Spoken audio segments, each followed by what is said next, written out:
Chapter 10. Forbidden Responses. Dude, I'm telling you, it's all anyone can talk about. Everyone thinks you're becoming a Scythe to take revenge on the school.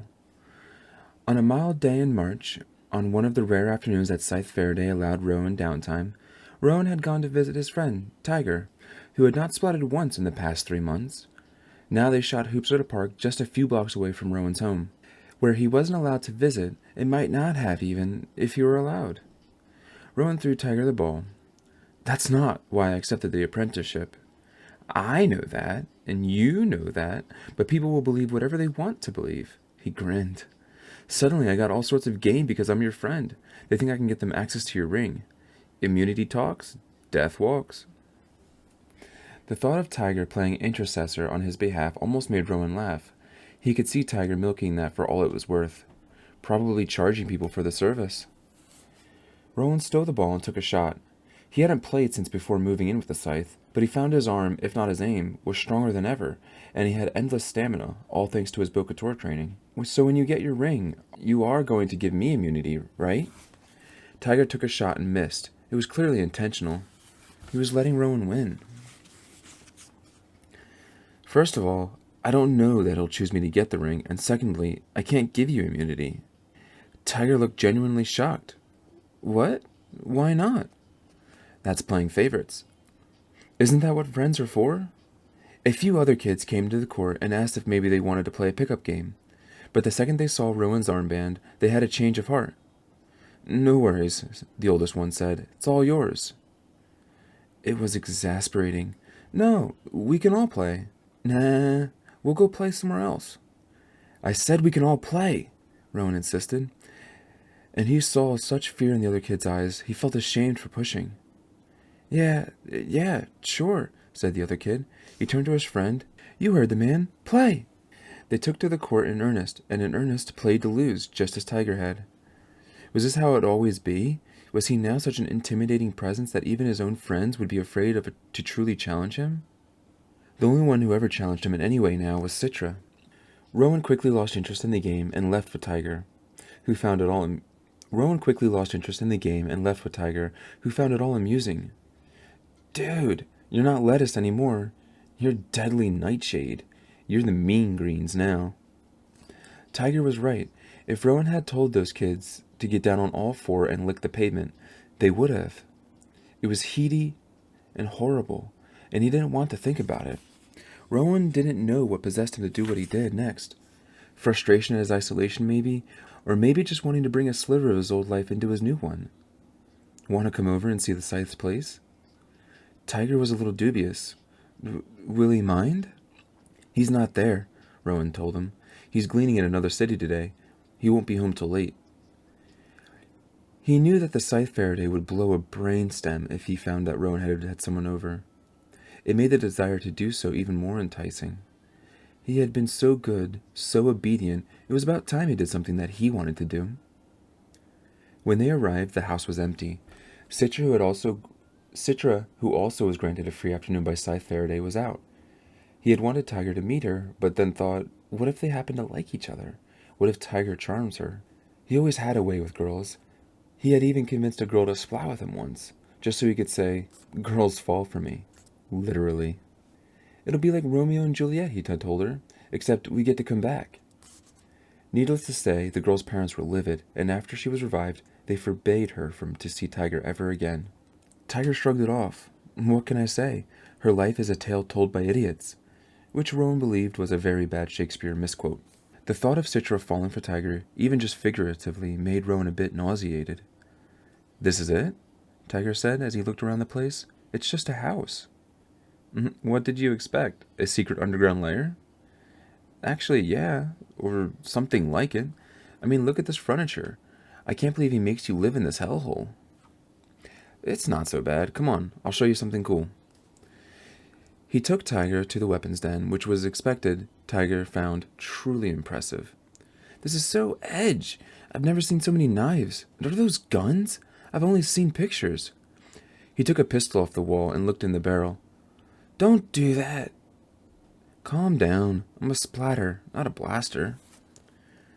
Rowan took it away from him anyway, and in the time it took to put it back on the wall, Tiger had taken down a machete and was swishing it through the air. Think I could borrow this? Absolutely not. Come on, he's got so many, he'll never miss it. Tiger, Rowan knew, was the very definition of bad idea. That had always been part of the fun of being his friend, but now that was a major liability. Rowan grabbed Tiger's arm, kicked him behind the knee to buckle his leg, and spun him to the ground, and all in a single Bokotar move. Then he held Tiger's arm at an unnatural angle, with just enough leverage for it to hurt. What the hell? Tiger said through gritted teeth. Drop the machete, now. Tiger did, and just then they heard the front door being opened. Rowan let go. Be quiet, he said in a power whisper. He peeked at the door, but couldn't see who had come in. Stay here, he told Tiger. Then he slipped out to find Citra closing the front door behind her. She must have been running, because she wore a workout outfit that was much more revealing than Rowan needed at the moment. It drained far too much blood from his brain. So he focused on her apprentice armband to remind himself that hormonal responses were strictly forbidden. Citra looked up and gave him an obligatory greeting. Hey, Rowan. Hey. Something wrong? No. Why are you just standing there? Where should I be standing? She rolled her eyes and went into the bathroom, closing the door. Rowan slipped back into the weapons den. Who is it? Asked Tiger. Is it what's-her-name? I want to meet your competition. Maybe she'll give me immunity, or something else. No, Rowan told him. It's Scythe Faraday, and he'll glean you on the spot if he finds you here. Suddenly Tiger's bravado evaporated. Oh, crap! What are we going to do? Calm down. He's taking a shower. As long as you're quiet, I can get you out. They came out into the hallway. Sure enough, the sound of a shower hissed behind the closed bathroom door. He's washing off the blood? Yeah, there was a lot of it.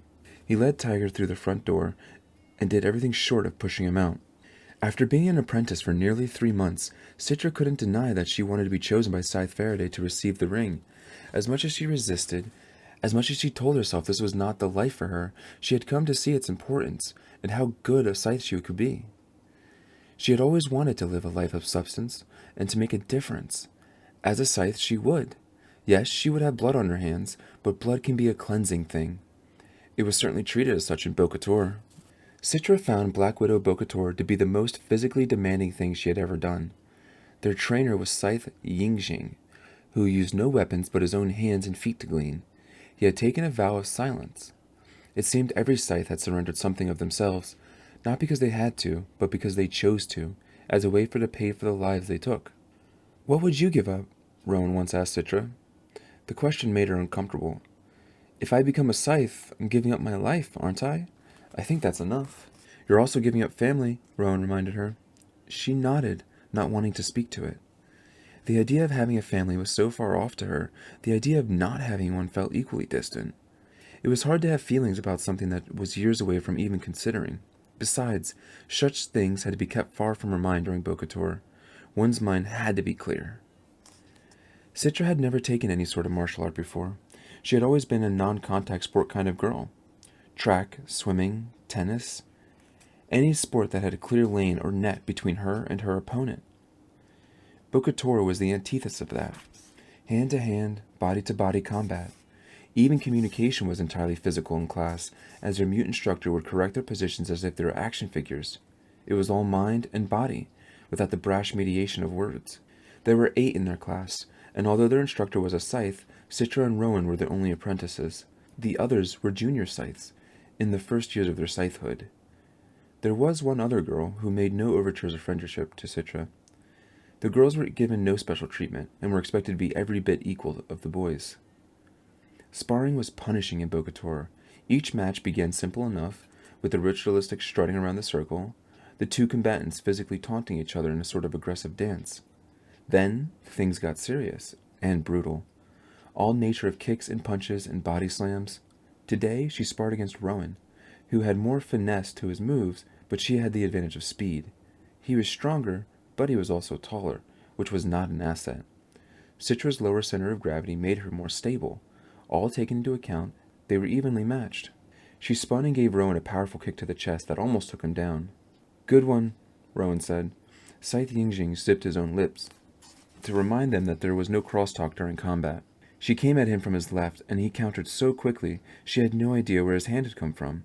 It was as if he was suddenly had three. She was thrown off balance, but only for an instant. She felt heat where his hand was connected with her side. "There'll be a bruise," she grinned. "He'll pay for that." She feinted left again, then came at him from the right with the full force of her body. She took him down and had him pinned, but it was as if gravity reversed, and suddenly she realized he had turned the tables. Now he was on top, pinning her. She could have flipped him again. She had the leverage, but she didn't do it.